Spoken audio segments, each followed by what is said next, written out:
कसा असेल 2030 सालचा महाराष्ट्र, काय आहे राज्यातील दिग्गजांचं महाराष्ट्राच्या भविष्याचं विजन? मुख्यमंत्री देवेंद्र फडणवीसांसह दिग्गज नेते उलगडणार महाराष्ट्राच्या भविष्याचा वेध. लोकशाही मराठीवर दिवसभर ग्लोबल महाराष्ट्र. भाजपा, शिवसेना, राष्ट्रवादी नेत्यांच्या सुरक्षेत कपात करण्याचा गृह विभागाचा निर्णय. व्हीआयपी व्यक्तींच्या सुरक्षेचा आढावा घेतल्यानंतर निर्णय घेण्यात आलाय.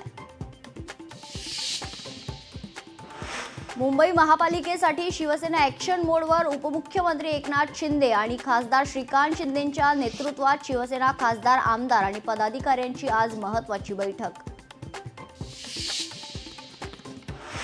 शरद पवार, राष्ट्रवादी, शरदचंद्र पवार पक्षातील खरंतर प्रमुख नेत्यांशी चर्चा करून पक्षांतर्गत स्थितीचा घेणार आढावा. मुंबईतील वायबी सेंटरला 28 फेब्रुवारीला होणार बैठक.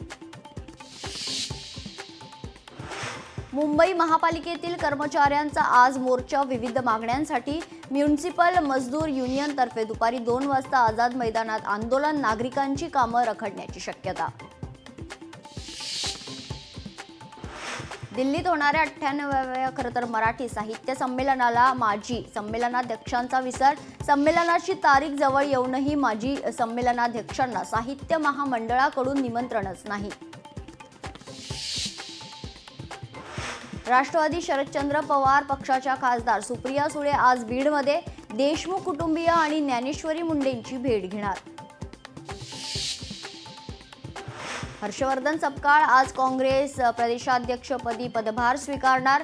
प्रमुख नेत्यांच्या उपस्थितीत बिर्ला मातोश्री सभागृहात सोहळा पार पडणार. राज्याचा अर्थसंकल्प 10 मार्चला सादर होणार. सूत्रांची लोकशाही मराठीला माहिती. 3 मार्चला पुरवणी मागण्या सादर केल्या जाणार.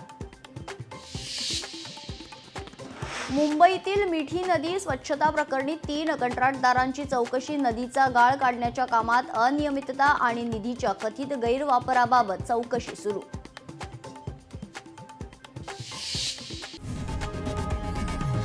लोकशाही मराठी ऐका, पहा, जागरूक रहा.